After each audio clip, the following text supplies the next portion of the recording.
Good morning. आप सभी का BA part second geography of Rajasthan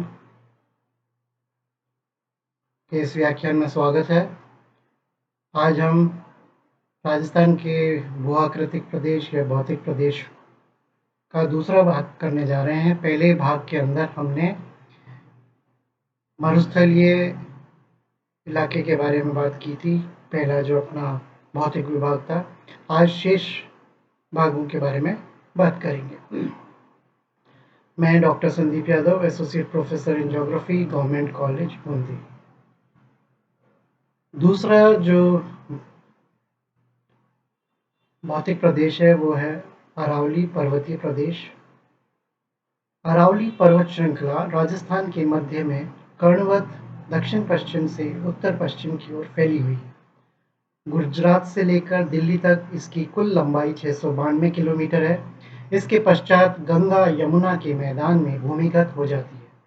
Aravalli श्रृंखला राजस्थान में 550 किलोमीटर की लंबाई में फैली हुई है। यह पर्वतमाला गुजरात से लेकर उत्तर पूर्व में राजस्थान के खेतड़ी तक श्रृंखलाबद्ध रूप से फैली हुई है। इसके आगे ये विच्छिन्न एवं एकाकी पहाड़ियों के रूप में दिल्ली तक पहुंचती है। अरावली पर्वतमाला के पश्चिम में उत्तर पश्चिमी मरुस्थलीय और अर्ध मरुस्थलीय क्षेत्र तथा पूर्व एवं दक्षिण पूर्व में पूर्वी मैदानी भाग एवं पठारी क्षेत्र विस्तृत है। अरावली पर्वत श्रृंखला अति प्राचीन कठोर चट्टानों से निर्मित है। यह पर्वतमाला भारत की ही नहीं अपितु विश्व की सबसे प्राचीन पर्वत श्रृंखलाओं में से एक है। यह पर्वतीय क्षेत्र उदयपुर, डूंगरपुर, बांसवाड़ा, सिरोही, अजमेर, जयपुर, अलवर जिलों में फैला हुआ है। अरावली पर्वत की औसत ऊंचाई 900 मीटर है। भूगर्भिक संरचना की दृष्टि से अरावली श्रेणियां प्री कैम्ब्रियन चट्टानों से बनी है, जो दिल्ली क्रम और अरावली क्रम के अंतर्गत आती हैं। इसका उत्तरी भाग दिल्ली क्रम के अंदर और दक्षिणी भाग अरावली क्रम की चट्टानों की प्रधानता से युक्त है। ऊपर अजबगढ़ क्रम की चट्टान में cyst marble, mica cyst, quartz mica आदि चट्टानें अत्यधिक रूपांतरित स्वरूप में मिलती हैं। अरावली क्रम की चट्टानों का कम रूपांतरण हुआ है। धरातलीय दृष्टि से अरावली पर्वत श्रृंखला में पर्याप्त विविधता मिलती है। दक्षिणी अरावली में श्रेणियों का विस्तार 100 किलोमीटर से भी अधिक चौड़ाई में है तथा औसत ऊंचाई 1000 मीटर है। दक्षिणी पश्चिमी अरावली की श्रेणियां सघन और अधिक ऊंचाई वाली हैं। माउंट आबू पर अरावली की सर्वोच्च चोटी गुरु शिखर है, जो समुद्र तल से 1722 मीटर ऊंची है। ये छोटी छोटी बातें हैं, इनका आपको ध्यान रखना है। कॉम्पिटिटिव एग्जाम में इस तरीके के प्रश्न आ जाते हैं कि माउंट आबू की जो सर्वोच्च चोटी है उसकी ऊंचाई कितनी है, तो आपको ये ध्यान होना चाहिए। मध्य क्षेत्र की पहाड़ियों की औसत ऊंचाई 700 मीटर है। ये श्रेणियां लगभग 30 किलोमीटर की चौड़ाई में 100 किलोमीटर तक विस्तृत हैं। मध्य अरावली में अनेक दर्रों की उपस्थिति इसकी मुख्य विशेषता है। सांभर दर्रा, बार दर्रा, परवारिया घाट, शिवपुरा और सूरा घाट के दर्रे, पीपली घाट मुख्य दर्रे हैं।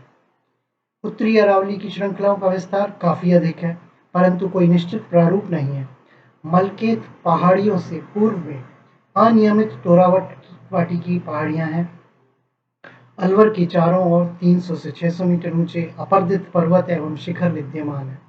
इसके उत्तर पूर्व और दक्षिण में लालसोट और बयाना पहाड़ियों की समानांतर सम शिखरों वाली पर्वत श्रेणियां हैं।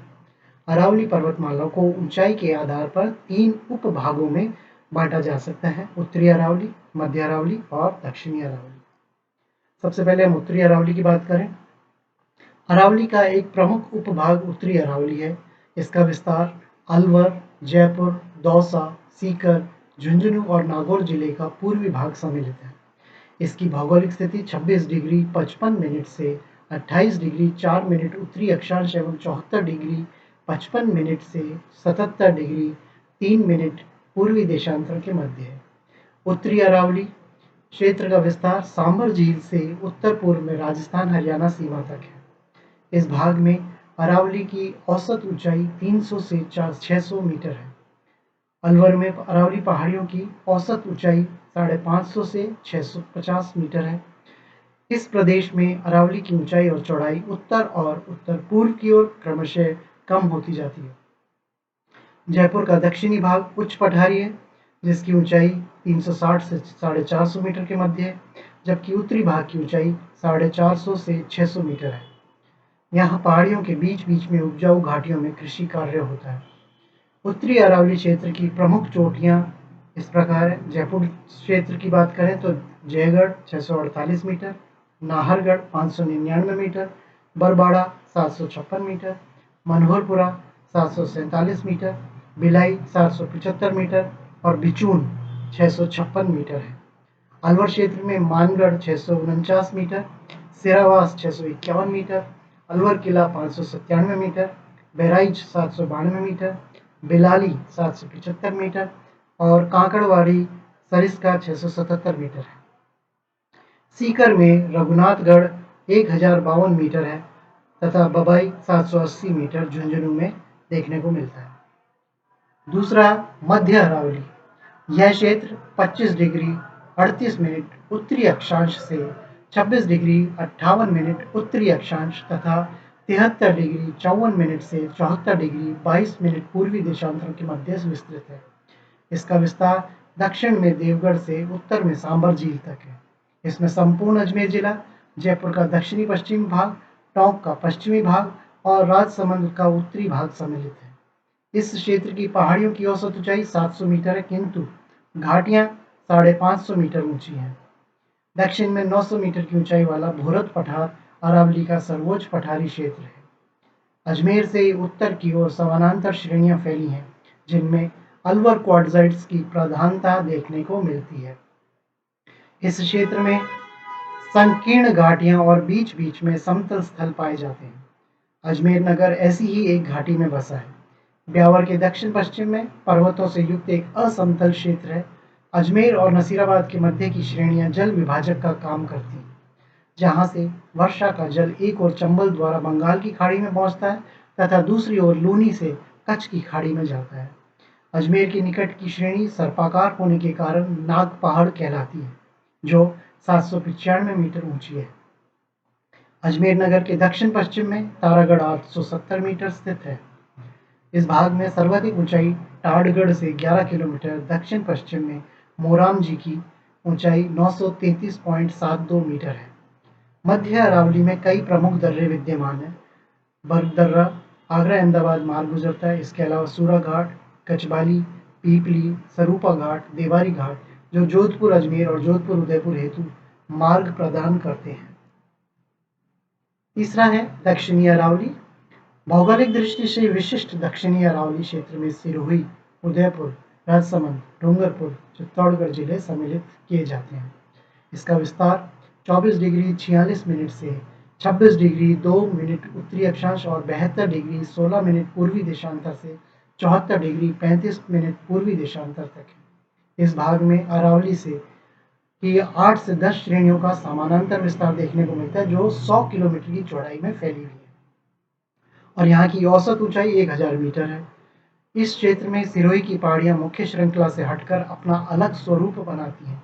यहाँ माउंट आबू पर्वतखंड समुद्र तल से लगभग 1215 मीटर ऊंचे, 5 से 8 किलोमीटर चौड़े तथा 19 किलोमीटर लंबाई में स्थित है।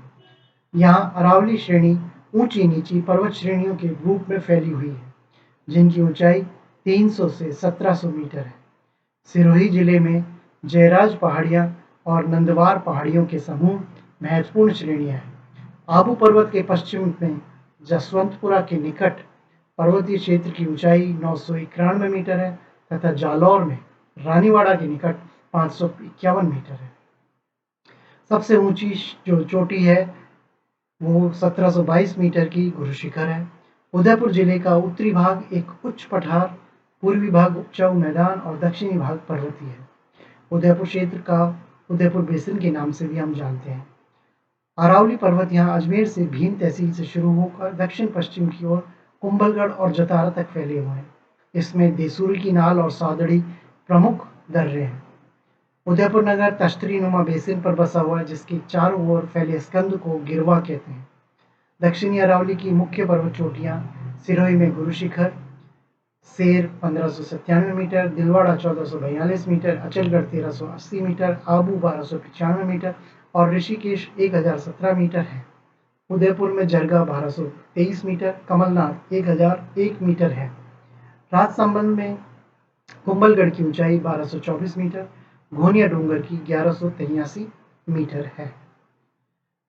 ये मानचित्र आपको पुनः दोहराने के लिए हमने अपने पूर्व के व्याख्यान में भी आपसे शेयर किया था और इस व्याख्यान में क्योंकि इसकी बात कर रहे हैं हम, इसमें जो अभी हमने बात की है वो बात जो मानचित्र पर अगर देखें तो ये आपका उत्तरी अरावली क्षेत्र है, ये मध्य अरावली क्षेत्र है और ये आपका दक्षिणी अरावली क्षेत्र और ये आबू का क्षेत्र है। अब अगला जो हम करेंगे वो पूर्वी मैदान जिसमें बनास का और ये 56 माही वाला बात करेंगे।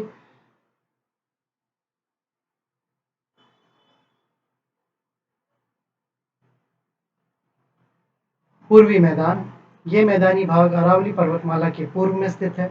इस मैदान का उत्तरी पूर्वी भाग गंगा यमुना के मैदानी भाग से मिला हुआ है। इस मैदान की उत्तरी सीमा पर उत्तर प्रदेश, पूर्व में मध्य प्रदेश तथा दक्षिण और दक्षिण पूर्वी सीमा पर विंध्यन पठार एवं पश्चिमी सीमा पर अरावली का पूर्वी किनारा सीमा निर्धारित करता है। इस मैदान का विस्तार भरतपुर, धौलपुर, सवाईमाधोपुर, करौली, दौसा, टोंक, जयपुर, अलवर, भीलवाड़ा, चित्तौड़गढ़, कोटा और बूंदी जिलों में है। भरतपुर, सवाईमाधोपुर, टोंक जिलों का अधिकांश भाग नदियों द्वारा निर्मित जलोढ़ मैदान है, फिर भी उच्चावच की दृष्टि से इसमें काफी विविधता पाई जाती है। इस मैदान में पश्चिमी भाग की अपेक्षा पूर्वी भाग में मिट्टी की गहराई अधिक है। भरतपुर, सवाईमाधोपुर, टोंक, धौलपुर, भीलवाड़ा जिलों में कम ऊंचाई वाले 400 से 550 मीटर की ऊंचाई वाली पहाड़ियां विद्यमान है। करौली जिले में पठारी भाग का विस्तार है। यह मैदानी भाग राज्य के 24% भाग पर फैला है, जिसमें राज्य की लगभग 42% आबादी निवास करती है। इस भाग में उच्चावच और जलवायु की दृष्टि से काफी अनुकूलता मिलती है। परिणाम से यहाँ सांस्कृतिक विकास अधिक हुआ है। यहाँ अर्थव्यवस्था का मुख्य आधार कृषि है, पशुपालन और उद्योग धंधों का भी विकास हुआ है। इस क्षेत्र में गेहूं, बाजरा, ज्वार, तिलहन, दालें आदि प्रमुख फसलें हैं। भरतपुर, सवाईमाधोपुर, भीलवाड़ा, गुलाबपुरा आदि नगर प्रमुख औद्योगिक केंद्रों के रूप में विकसित हो रहे हैं। धरातलीय विविधता के आधार पर इस मैदानी भाग को अग्रलिखित उप भागों में विभक्त किया जाता है। बनास बेसिन, बनास और इसकी सहायक नदियों द्वारा निर्मित यह मैदान पूर्व में चंबल बेसिन और विंध्यन पठार, उत्तर में बाणगंगा बेसिन, पश्चिम में अरावली के पूर्वी ढाल तथा दक्षिण में वृहत जल विभाजक द्वारा घिरा हुआ है। इसके अंतर्गत राजसमंद जिले का पूर्वी भाग, चित्तौड़गढ़ का पश्चिमी भाग, भीलवाड़ा, टोंक तथा सवाईमाधोपुर जिले का दक्षिणी भाग शामिल है। यह एक अनियमित मैदान है जो अरावली श्रेणी के पूर्वी पद स्थान से पूर्व की ओर क्रमशः ढालू होता जाता है। पश्चिम में इस मैदान की अधिकतम ऊंचाई देवगढ़ के पास 582 मीटर है। इस मैदान के धरातल पर विद्यमान स्थल आकृतियां ग्रेनाइट और नीस चट्टानों के अपर्दन के कारण निर्मित हुई हैं। मेवाड़ का मैदान बनास नदी और उसके बाएं से मिलने वाली सहायक नदियों जैसे खारी, सोदरा और मोरल से अपवाहित किया जाता है, जबकि भेड़च, बाजेन उसमें दाएं से मिलती है। बनास नदी चंबल नदी की एक सहायक नदी है जो अंततः यमुना नदी में मिल जाती है।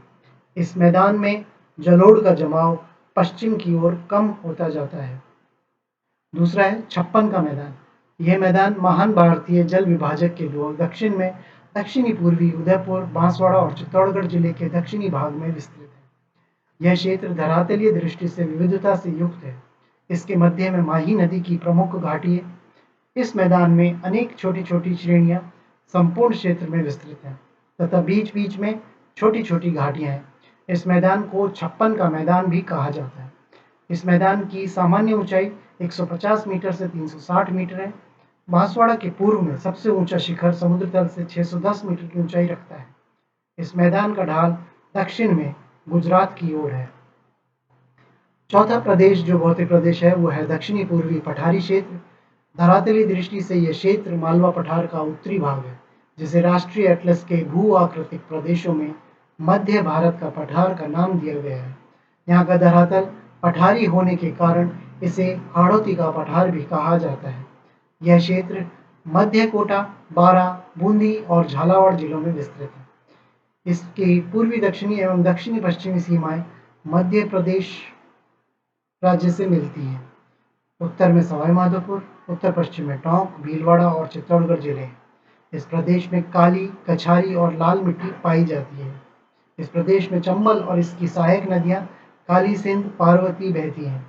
हाड़ौती के पठार पर अर्धचंद्राकार पर्वत श्रेणियों का विस्तार है, जिन्हें बूंदी और मुकुंदरा श्रेणियों के नाम से जानते हैं। बूंदी श्रेणियों की औसत ऊंचाई समुद्र तल से 300 से 350 मीटर है। मुकुंदरा श्रेणियों की औसत ऊंचाई 335 से 503 मीटर है।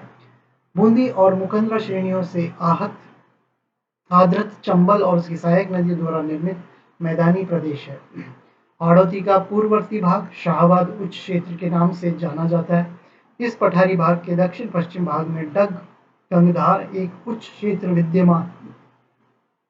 भौतिक दृष्टि से इस पठार को दो इकाइयों में विभाजित करते हैं। पहला है विंध्यन कगार। यह कगार बनास और चंबल के मध्य दक्षिण पूर्व की ओर दृष्टिगोचर होते हैं और पूर्व में बुंदेलखंड तक विस्तृत हैं।